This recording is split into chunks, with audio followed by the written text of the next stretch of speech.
கலியுகத்தில் அதுவும் இந்த நூற்றாண்டில் 100 ஆண்டுகள் வாழ்ந்து நமக்கு பல வழிகளையும் காண்பித்து இன்றும் வரப்பிரசாதியாக இருந்து நம்மை வழிப்படுத்தும் நாங்க குருவாக நினைக்கும் நம்முடைய மகா பெரியவர் காஞ்சி மகான் அவர் சொன்ன ஒரு அழகான வழிபாடுதான் இந்த வழிபாடு.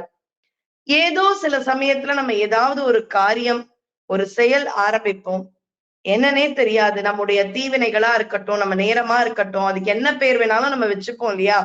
கிரகநிலை, தோஷம், ஏதோ ஒரு பிரச்சனை, யாரோ நமக்கு ஒரு திருஷ்டி வச்சுட்டாங்க, இப்படி எதுவாக நம்முடைய மனம் இருந்தாலும் அந்த காரியத்தில் அந்த ஒரு செயலில் தடை நீங்குவதற்கு என்று நாம் எதை நினைத்து எந்த ஒரு ஆசையோ அல்லது ஒரு நியாயமான கோரிக்கையோ வைத்து ஒரு விஷயத்தை துவங்குகின்றோமோ அது ஜெயமாவதற்கு மகா பெரியவர் சொன்ன ஒரு அழகான பூஜை தான் காமாட்சி விளக்கு பூஜை.